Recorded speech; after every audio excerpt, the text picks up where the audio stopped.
नमस्कार दोस्तों, India news के डिजिटल प्लेटफॉर्म पर आपका स्वागत है। मैं अभिषेक सिंह। सीबीआई ने नेशनल हाईवे अथॉरिटी के जीएम को 15 लाख रुपए घूस लेते रंगे हाथों पकड़ा। जी हां, यह खबर जरूर चौंकाने वाली है, लेकिन इस खबर के पीछे बहुत सारी कहानी है। ये कहानी है लंबे चौड़े हाईवेज की, लंबे चौड़े एक्सप्रेसवेज की और उनको लिए जाने वाले कमीशन और पास किए जाने वाले पैसे के एवज में घूस की। ये कहानी लंबे समय से चल रही थी, लेकिन अब इस पर सेंट्रल ब्यूरो ऑफ इन्वेस्टिगेशन और भारत की सबसे पैनी नजर रखने वाली एजेंसी की है। अब सीबीआई ने इस पर नजर गड़ाई है। वाराणसी, बेगूसराय, पूर्णिया, मुजफ्फरनगर ये वो इलाके हैं जहां बड़ी तादाद में ये इंटर स्टेट हाईवेज जुड़ रहे हैं। रांची तक ये जाने वाले हाईवेज यानी बिहार, छत्तीसगढ़ और उत्तर प्रदेश को कनेक्ट करने वाले बड़े बड़े हाईवेज आखिर क्या भ्रष्टाचार की भेंट चल रहे हैं, ये सवाल थे और जिसको लेकर सीबीआई ने इंटरनल काम शुरू कर दिया था।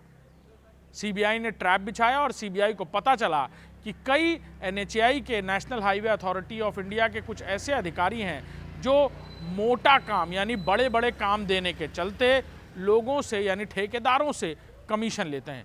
बिल पास कराने के लिए कमीशन, टेंडर खुलवाने के लिए कमीशन, बिलो टेंडर बताने के लिए कमीशन, और जिसके चलते ठेकेदार करोड़ों कमाते हैं तो उन्हें लाख खर्च करने में कोई एतराज नहीं। बड़ी बड़ी कंस्ट्रक्शन कंपनियों के जीएम भी इस गोरख धंधे में शामिल हैं। ये जानकारी जब सीबीआई को मिली तो सीबीआई ने जाल बिछाया। जाल में फंसे एनएचएआई के डायरेक्टर और एक निजी कंपनी के डायरेक्टर और कुछ कर्मचारी। वो पहुंचे, उन्होंने 15 लाख रुपए घूस निकाल कर दी और जैसे ही उन्होंने ये घूस टेबल पर रखी वो सीबीआई के जाल में फंस गए।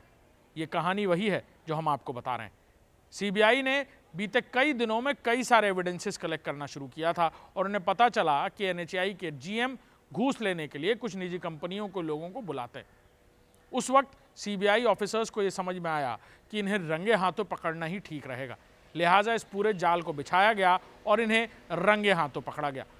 फिलहाल सीबीआई ने जीएम और निजी कंपनी के जीएम और उन कर्मचारियों को गिरफ्तार करके जेल भेजा है।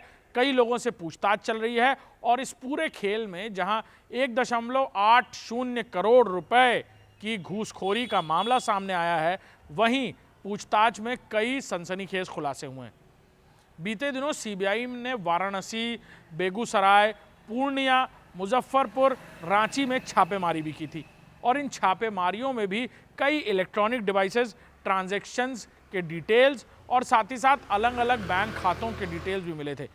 ये डिटेल्स थे एनएचएआई के कुछ बड़े बड़े अधिकारियों के, कुछ ऐसे सफ़ेदपोश लोग जिनके हाथ से सिग्नेचर नहीं होता, लेकिन वो तय करते हैं कि किस फाइल पर कौन सिग्नेचर करेगा। ऐसे लोगों के कई सारे डिटेल्स और इलेक्ट्रॉनिक एविडेंसेस मिले जिसको सीबीआई लगातार खंगाल रही थी, मॉनिटर कर रही थी और ये उम्मीद की जा रही है कि आने वाले दिनों में भी सीबीआई कुछ बड़े खुलासे करती हुई नजर आएगी और सिर्फ उत्तर प्रदेश ही नहीं बल्कि बिहार और छत्तीसगढ़ और साथ साथ देश के कई ऐसे राज्य जहां ये लंबे चौड़े एक्सप्रेसवेज और हाईवेज बन रहे हैं जो जनता की गाढ़ी कमाई से बनते हैं, उनमें आखिर कमीशन खोरी का खेल खेलने वाले एनएचएआई के ये लोग कौन हैं और साथ ही साथ एनएचएआई के साथ मिलकर प्राइवेट कंपनियों को काम दिलवाने वाले ये कमीशन बाज आखिर कब तक बच पाएंगे। जल्द ही सीबीआई एक बड़ा ऑपरेशन करने वाली है जिसकी जानकारी भी हम आपको देंगे और उन खबरों के साथ भी आपके सामने रहेंगे। तब तक देखते रहिए इंडिया न्यूज़ का डिजिटल प्लेटफॉर्म। नमस्कार।